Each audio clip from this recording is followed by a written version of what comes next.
And so that's kind of really been my journey, is that there really only is one truth, right? There is the objective reality. Yes, we're all subjectively experiencing the objective reality in our own, like I said, subjective ways. But really, there really is only one truth. It really is only objectivity, objective reality. And that's what we're going to be talking about on this podcast.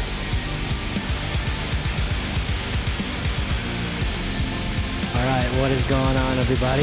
Matt Sano here from The Sword and the Rose. I just want to say thank you again for tuning in. Really means a lot. So this episode, I'm going to get a little more into my story and my background. And this isn't, about, oh, look at me and all that stuff. This is just if my story can help people, then, that's what matters. And I'm also going to be giving you some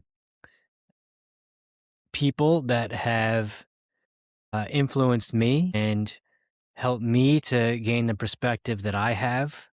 And so, hopefully you can check out these people yourself and they can help you out as well. But first things first, let's get logistics out of the way. If you want to click the link down below, you get access to all my links onto, you can find me wherever I am on social media, and you can get a copy of my free ebook, which is just a real quick kind of beginner's journey on how to start the contemplation of the eternal nature of existence, which, like I said, is kind of really the foundation that helped me out a lot. And you can also find information on my membership site, and you can join the wait list and all that good stuff. All right. So, like I said, I'm going to be a little bit vulnerable here, but again, if it helps people out, then that's what matters. So, like I said last time, I had a normal upbringing, normal life. I had a very good childhood, and a lot of that was due to my grandmother, which is my mom's mom. And when she passed away, that was really kind of the first, I guess you can say, eye-opener that I had as a child. My grandfather passed away before that, but I was too young to really understand what was really going on. And I was also very, very close to my grandmother, and she babysat me almost every day. So when she passed away, that was a really big deal. And I'll say this to you, when we were leaving her funeral, and I was in the back seat, and I asked my parents, I said, why did grandma die? And my dad, as a good Catholic boy, said, well, God wanted her back up in heaven with him. And my immediate thought was, yeah, screw God, right? And so I kind of turned my back on all that, and that had me go down a very, very dark path. And so when it came to the point where my mother passed away, I knew that I didn't want to take that same dark path. I knew that that wasn't the way to go.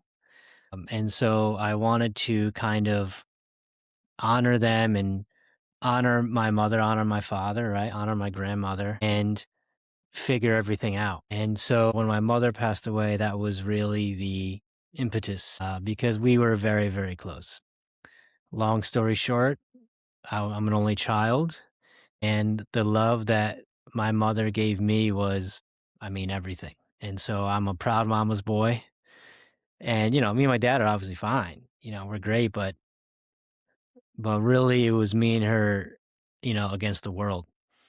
And so when she passed, I knew that I didn't want to go down that same dark path I did with my grandmother. And in a way, that was kind of helping me to understand that having those two deaths really kind of helped me to understand life a lot more. It's funny how that works, right? And so when my mother passed, that was it. I had to know. Like I said before, I had to know, where did she go? I had to know if she was okay. And I had to know if I would ever see her again. And so that's really where I started to look into life a lot deeper and more meaningful. And I began my journey, right? I began my quest, right? The quest, question. When you begin to question anything, you engage in a quest for the answer, for the holy grail, for the magical sword, whatever it is, whatever you want as that symbol can be your symbol. And so I began my quest. I began my journey. And so being raised Catholic, I naturally looked into Catholicism and I naturally looked into all that. And I quickly realized that, this Jesus guy, he seems pretty cool, but the church, no, no, no. Very, very quickly. And this is back in 2004 when the internet wasn't what it is now. But even then, even in my very quick research and reading, because that's what I was doing. I was just reading everything. I was consuming everything. I was reading books. I was listening to lectures. I was just consuming everything that I could. And so very quickly I realized, well, I don't really want to support this church anymore. We can get into all that at some other time. But just everything going on with the political intrigue and the corruption and blah, blah, blah, blah. I said, no, I do not want to be a part of this. And so, I said, this Jesus guy, he may be pretty good, but I'm going to put him on the back burner for now, put him on the shelf for a little bit. And so I started getting into New Age and all this stuff, even back then. And I also looked into political things because I started to ask, why don't we have the cure for all these diseases? My mother passed from cancer. Why don't we have the cure for cancer? And I looked around and I saw all this wealth and I saw all this, the American dream, right? Get rich or die trying and money, money, money, money, money, materialism. And so I looked at that and I started to blame capitalism. And I started to realize that all this, push for money and for all this was, folly. Because at the same time, I was doing the spiritual awakening and spiritual understanding and all the spiritual, religions and practices and philosophies are like, money is meaningless. You should look inward and, the true gold is the knowledge and wisdom, the divine knowledge and wisdom within you. And so I just blamed capitalism. And so I became a devout socialist. And I became a socialist before I got into college.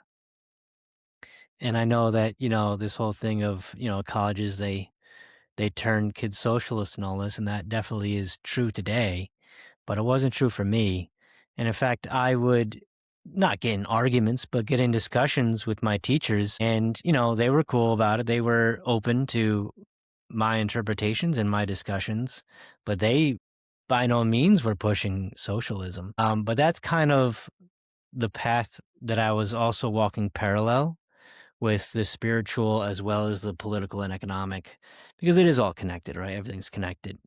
But I will say since then, I am no longer socialist, not at all. And I'll make another episode just for that and for that journey. But getting back to the spiritual path, the philosophical path, I was going to college and I was getting into psychology. I didn't really know what I wanted to do because I didn't care about getting a job. I didn't care about all that because I was just a rebel. And I was saying, screw the world, because I started to look around and realize that it's all, excuse my language, but all of this is bullshit. And I wanted no part of it. And so I just rebelled. But I did go to college because I wanted to learn, but I didn't know what I wanted. And so I got into psychology a little bit because that was fun. But then I took one class of philosophy and I said, this is it. This is what I'm looking for. And so I began to major in philosophy and, that was great, but I wasn't really getting what I wanted. I wanted the answers to the universe.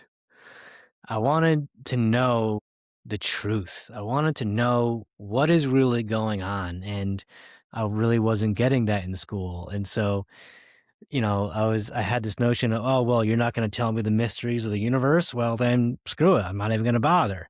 So I dropped out. I eventually went back because I wanted to just finish it up, but I did drop out for a bit. But again, I say I went in my hermit phase because I just consumed, consumed, consumed. And then eventually everything changed when I found George Kavassilis. Now you're going to hear me talk about him a lot because I consider him my Morpheus, right? He's the one who gave me the red pill. He was really the one to kind of expand my mind. And he was the one who said, contemplate eternity, contemplate infinity. What does that mean? And so that really was the kind of impetus for everything. And so that's why I start, my next episode is just going to be all about the contemplation of eternity. That's what my ebook is all about. That's what my mini course is all about. My membership site is we start there. And I got that from George. And so this was back in 2004, 2005. He didn't have a lot going on back then, but then he made a presentation called Our Journey in the Grand Deception. And that just blew my mind. It just absolutely put everything that I understood kind of on its face. But he was saying everything with respect. He was saying everything from like personal experience. He was saying everything clearly, logically, but also with compassion and with respect to life. But the things that he was talking about different dimensions and blah, blah, blah, blah. And it just absolutely blew my mind. And so I must have listened to that thing 100 times. And I make the joke because George is Australian. He's from Australia. He's just a normal dude from Australia. Got a great sense of humor. And I always make the joke that I listened to that video until a little voice in my head started to have an Australian accent. And I was like, oh, well, maybe it's a little too much. I got to pull back on this a little bit. But yeah, I did because it absolutely just changed my life. And it's a little dated now. He talks about 2012 and all this, but if you can find it, it's still really, really good. But I mean, I highly, highly recommend. He has a membership site, and I'll put the links down below. I cannot recommend that enough. So George was really my Morpheus, and I say this to this day. And I have so much respect for him and so much gratitude to him. And you're going to hear me talk about him all the time because he'll say something, right? And then months, even years later, I'll be thinking about something and I'll have this great revelation like, oh, okay, that's what all this means. And I'll be like, oh, wait a second. George said that already 3 years ago, right? But that's the beauty of wisdom, is that it's timeless. But I really got into George, and kind of from there, it kind of took off, and I was kind of listening to other people that he was interested in and all that, and that he would chat with and all this. And that's how I got into Kelly Lachey. And she's not very active, and she wrote one book. But again, that book, changed my life again. It's called Liquid Mirror by Kelly Lachey. It's tough to find, but I cannot recommend it enough. It really helped me to learn and understand the reasoning and the logical rationale behind why I should love myself unconditionally. And that really just had me go a complete and total 180. And, when you love yourself unconditionally, it just changes everything because I started to care. When my mom passed, I was in a very, very dark place. And it took me a long time to kind of get out of the muck, as it were. And I mean, 20 plus years, obviously the pain doesn't go away. You just learn to accept it. But the book, Liquid Mirror, really kind of helped me to start that path of healing and of healing myself. Because again, when you love yourself unconditionally, you accept yourself, and you begin to care about yourself. You begin to care about what you say because it's a reflection upon you. You care about what you eat. You care about your health. You care about your mental health, your physical health. You begin to really care again about who you are and what you're doing and how you affect others. And so by loving myself unconditionally, I began to love others more because I was in a better place and I could love them more. You know, when you're all negative and down and all this stuff, which is very, very easy to do, you know, you begin to lash out at others. And obviously I still do that. You know, I'm learning. It's a learning process. That's why it's called a journey. But that really helped me to understand why it's okay to love myself unconditionally and why I should and the logical reasons for it. And, I won't go into that again today, but highly recommend that book because that book absolutely just changed my life in 180 degrees. And hopefully it'll do the same for you. But I started to get into kind of, as much as I was listening to George and all that, and, I was listening to other people because I was just listening to so much. And I got into the new age a little bit, but I found that that was quite hollow. I found that there wasn't really a lot of substance there. It was really just, be positive, act positive, and all this stuff. And me being who I am, for me, it's all about being real and being, authentic. And, just thinking positively isn't going to get rid of all this pain that I feel and all this anger because I had anger issues and all this stuff because I was just angry at the world. And just thinking positively and affirmations and all this stuff, it might work, but you also have to deal with the darkness as well. You also have to shine the light on the darkness. You also have to go into the cave and bring the sword into the cave, which now we know it's called shadow work. And there were some really nice people within the New Age community doing shadow work as well. But I was turned off by it. And so I found it to be, again, quite shallow and quite hollow. And so I wasn't really finding the answers there. As many answers as I found from George, again, I still wanted more just because that's what I was doing. That's what I still do. But one good thing about that era of my life is I found Alan Watts. Now, if you don't know who Alan Watts is, he's the freaking man. I absolutely love Alan Watts. And I was just, again, listening to him. Once I found him, I was listening to him nonstop. And he has more of that Eastern feel to it. He's a Western man. He's a British man who uh, discovered and practiced a lot of, Zen Buddhism and Taoism and all this. And just listening to him and how he speaks, he made it fun and he made it kind of quirky and an extremely intelligent human being. And, I'm very much connected to the East, if you can't tell. And so I really, really resonated with what he was talking about. And I still do. I mean, I listen to Alan Watts all the time. It's too bad there's a lot of AI generated Alan Watts stuff coming out because he is so popular. So you really got to sift through the weeds now. But if you go to like the official Alan Watts YouTube and all this, you can find his talks and they're just unbelievable. I continue to go back to him because you just find more and more and more every time. And again, that's the beauty of wisdom, right? Is you can hear the same thing 20 times and you can find 20 different meanings. And so I highly, highly recommend Alan Watts, especially if you're more of an Eastern mind like I am. And you more associate with that. Of course, West is just as good and phenomenal. It's just what your flavor is.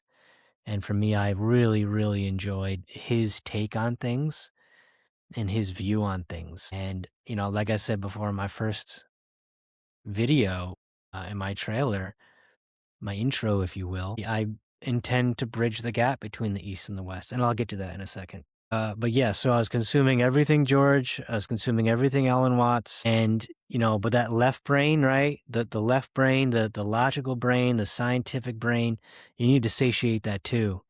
And so I started listening to a lot of scientists. Greg Braden was the first scientist that I really looked into because he was really, really good, still is really, really good about bridging the kind of old school spirituality with kind of new school science.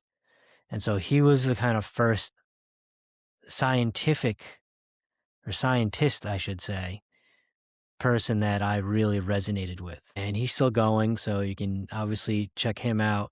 Dr. Bruce Lipton, he's phenomenal. And then I also got into Nassim Haramein, who is just an absolute genius. I think he's one of the great geniuses of our time. He's not really, in the mainstream, but again, that's kind of where I tend to look is the fringe. But he's really, really good, doing a lot of work with black holes, and he's really trying to find this kind of, unified theory of everything, which is great because that's what I'm looking for, right? Who doesn't want to know everything about everything? Because again, that's why I'm here. That's what I'm doing, is I want to know.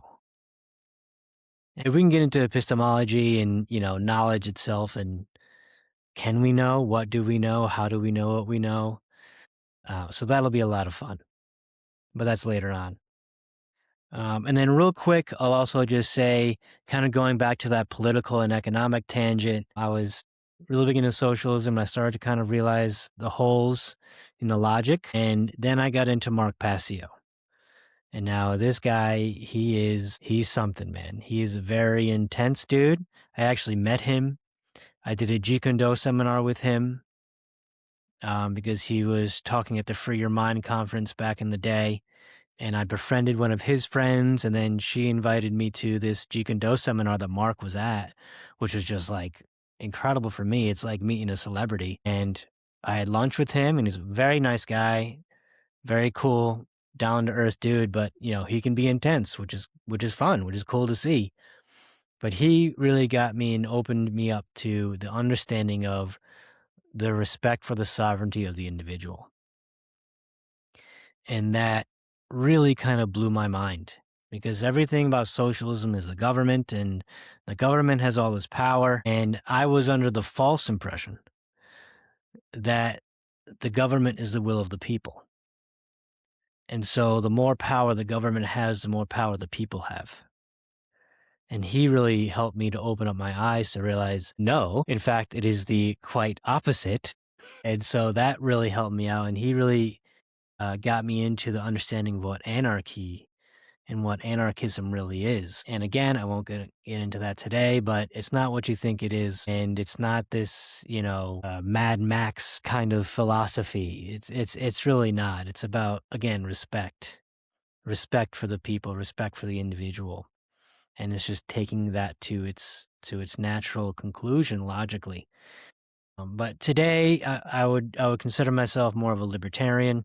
I do accept the label as anarchist. If somebody says, "Well, you're an anarchist," I'll say, "Well, thank you very much," because I understand. But I'm more of a voluntary libertarian. If we want to get into labels. But he really helped me out with that. But that was kind of around the same time. So that's kind of why I wanted to mention him here and mention my path of, the political and economic understandings of reality.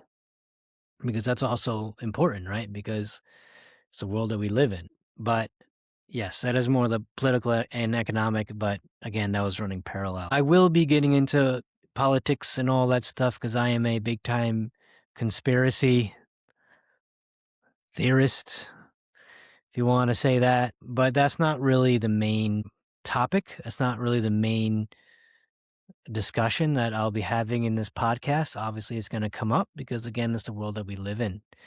But predominantly, this is a philosophical podcast about finding out and discovering the real meaning of life and what everything is all about. And so that brings me back to kind of where I am now because, going down the path, obviously still listen to George and Alan Watson and all the scientists, and there's many, many, many other people that I've listened to throughout these 20 plus years. But where I am now is this new influence that I have is Paramahansa Yogananda. Now, if you're not familiar with Yogananda, he was an Indian man who came over to California in the 20s and 30s, and he really was a major influence in bringing the Eastern philosophies and Hinduism, which is, the religion of India, to the West. And, he influenced, the Beatles and all this stuff. But I really got into him because I was listening to the podcast called Next Level Soul, which is a phenomenal podcast. Highly recommend it. And he was talking about Yogananda and how his book, Autobiography of a Yogi, changed his life. And so I said, all right, let me give that a shot. And so I read it. I didn't even read like halfway through the book. And I was like, holy crap, this is unbelievable. And he really does a phenomenal job of bridging the East and the West, which is what I really want to do. And I really got more understanding of Jesus through Yogananda, which is kind of bringing it all back full circle for me in a way. And understanding that a lot of things that Jesus was talking about, the Hindus were talking about, saying the same thing. And he really does a wonderful job of understanding, it's just a different language. It's just a different way of saying the same thing when you really get into the Eastern philosophies. And that reminds me, I got talking and I forgot to mention the Sophian Gnostics. So in college, we'll go back to college real quick. I was getting into the Sophian Gnostics, which, if you're not familiar with Gnosticism, it's a more of an esoteric Christian. It's not a religion, but it's a philosophy. It's a way, right? It's a way of being. And a lot of what the Sophian Gnostics were saying were lining up with what George was saying, which is why I jumped to them immediately. And they were absolutely phenomenal. And what they were talking about was more kind of esoteric Judaism, really. And we can get into the Essenes and all this and these theories that the Essenes were actually the ones who taught Jesus and helped to initiate him. But I found the parallels between what George was saying, what the Sophian Gnostics were saying, and what Paramahansa Yogananda was saying about the esoteric aspects to Hinduism. And it really is phenomenal how we can have these different cultures throughout the world saying the same thing, just using a different language. And then you get the religions and the politics involved and the matrix involved. And that's when you get the manipulations and the twisting of the words. But when you really get into it, they're all saying the same thing. And they're all saying that, there's one eternal consciousness expressing itself in infinite ways, which again, we'll get into because that's the main crux of kind of the understanding of everything, is that the one is the many and the many is the one. And it was just phenomenal to hear that Paramahansa was saying the same thing that Jesus was saying, the same thing that these Gnostics were saying, same thing that the Essenes were saying, same thing that the Buddhists were saying, the Taoists were saying, and same thing that George was saying, which brings me back to that. And what a lot of all of these people that I'm still am listening to are saying. And so when you really begin to understand things on a deeper level, you can understand the real meaning of these words and you can find where they line up and where they are really saying the same thing. They're really just, it's saying the same thing, just using different words, right? What's the phrase? We're saying the same words, just using a different language. And that's really what I've come to understand.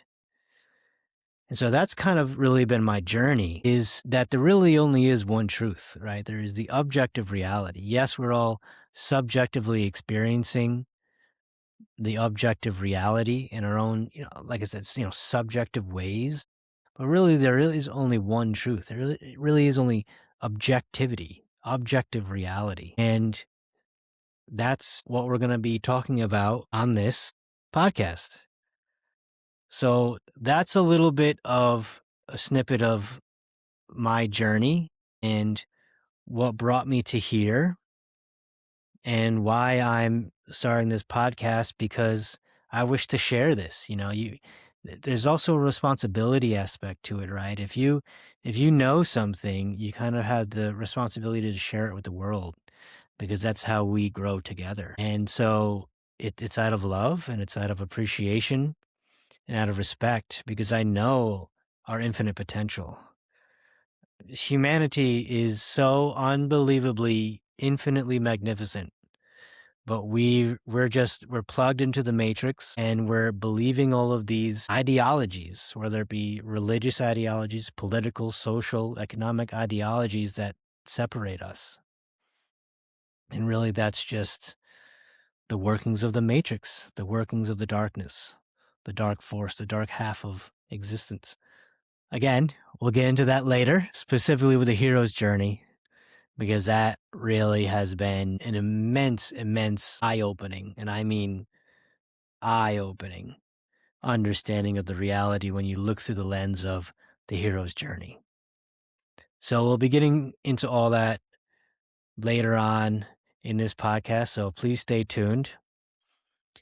I really appreciate you hanging out with me today and tuning in, and check out all those people. A lot of them are still going, and hopefully they can help you out as much, and if not more, than they've helped me out. So that's all for today. Thank you again. I love yous, and I'll see you next time. Peace. If you like what you heard, please like, share, and subscribe. And don't forget to click the link down below where you can get a copy of the free ebook and more information on how to become a member to my membership site. Thank you again for listening, and I'll see you next time.